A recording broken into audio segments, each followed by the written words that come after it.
take two here. This is walking through Hillcrest, New York. It's the first snowfall, and it's pretty cool. It's between midnight and 1 o'clock, and just thinking, can't really see me, I'm not really in a well-lit area, but I'm just thinking about a question that was posed in an intro to philosophy class that I was in when I was probably about 18 years old. And the question was, what is unique about humans? What is different about humans than other animal species? And there were a lot of answers thrown around. Some of them were sort of very, obviously faulty on their face. Some were less so. I remember I said oral sex. Turns out that that's not the case. I don't know, we just had another light go on break there. We do have the moon is lighting us up. I think, though, that there is sort of a fundamental answer to that question. And the answer is technology. And people will jump to pointing to things like spider webs and beaver dams and the spears that, I don't know if it's orangutans, I think I have not lately been seen fishing with spears. Those are tools, to be sure, but I think it's helpful to define technology this way for the purposes of this discussion. Technology is the process of fundamental alteration in the tool set, in the tools that a species has access to and uses on a regular basis within the lifetime of an individual organism. Now, I don't know that there are any other humans that have that quality. And I don't know, was there some spider 80 million years ago or something that was the first spider to build a web, realized that with this silk it could build a web and was the first one, and then in sort of immediate fashion all the others, at least all the others of its particular species, began doing that. And then, I don't think that to be the case. I think probably that it was a slow progression, and of course those specific species, those specific species that continue to build webs, not out of their feces, but out of their silk, have now obviously physically adapted to that way of life, and others have adapted other ways. Some of the more inventive ones, probably later, I guess, came up with trapdoors and the cool little silk parachutes that they used to jump with. But these developments didn't happen in such a way that an individual spider could sit and watch and chronicle them and remember them, and I'm not even talking about the cognitive capacity now, simply the opportunity that they had based on their vantage point, given the amount of time that they had to be alive. I don't think that an individual spider could have watched a fundamental change in the tools that were available to spiders. But humans do that, and I think that underlying that unique, underlying technology as the unique property of humanity is a specific kind of technology, and that is the psychoactive drug. Now, it's true that the tool set of some other species apparently includes the ingestion of certain plants in certain states for the purpose of intentionally causing psychoactivity. I understand that elephants have been known to eat fermented fruit. I don't actually know if these are true. This is just coming off the top of my head. I'm not setting up my computer or anything. And I believe that I did read this, that there's some species, I believe it's a species of primate, eats a certain caterpillar with the expectation of a psychoactive effect.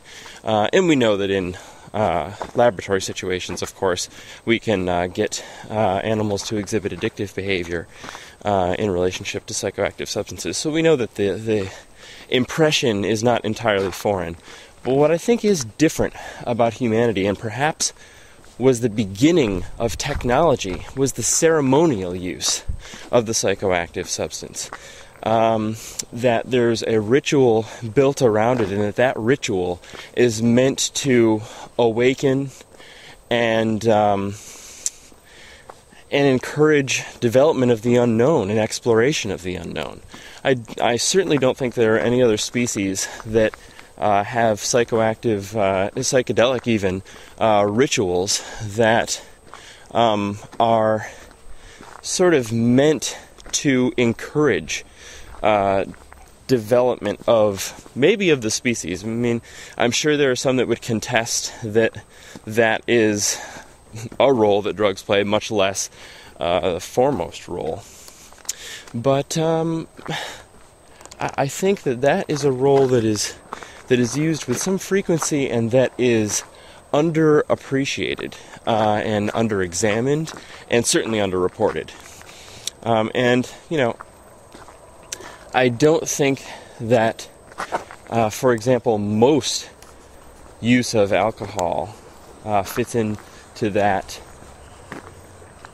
description.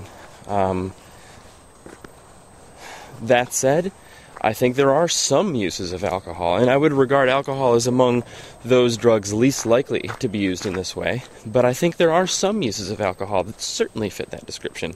The obvious one is, of course, the treatment of the blood of Christ as wine, which is interesting because now in our contemporary culture we've essentially removed that sacrament from its psychoactive properties. We sort of, there's kind of a we almost pretend that it's grape juice, and certainly kids don't think of it as ingestion of a drug, except to the extent that kind of like whisper, why do I get to drink wine in this situation? This is odd, you know. It is treated as a religious sacrament insofar as that the law is discarded during, you know, the law that prohibits people under 21 from consuming alcohol. So it does have that, but only in the legal context, really. I don't think that in the mind it's treated as psychoactive in any other way except that the, you know, it's weird because I'm not normally legally allowed to drink this, but I do also think there's a better example, and you know, there are some situations where I think the high school house party, the late high school house party, is sort of that rite of passage. 17 and 18-year-olds might get together, and mind you, I think that 90+% of high school parties don't fit this category and are in fact just really very unhealthy drug abuse, particularly those that are driven far away from society, which I guess most are. Not really, not as far away as other drugs, but I think there are those occasions where friends, the bond of friendship is forged for essentially forever, for a long time at that age, with other individual organisms of the species, and I think that rite of passage, that ritual, there is something spiritual about it. Now, that spirituality is not cultivated, and it is in danger of going away. And again, I think that 90+% of the consumption of alcohol by people everywhere, but particularly by people under 21, is not, doesn't fit that description of drugs as technology, or drugs as an awakening mechanism to technology. I do, though, think that the scales are very much tipped the other way with psilocybin and with LSD. I think that we don't treat most acid trips as, certainly under the law, we don't treat any acid trips as being protected by the First Amendment as religious activity.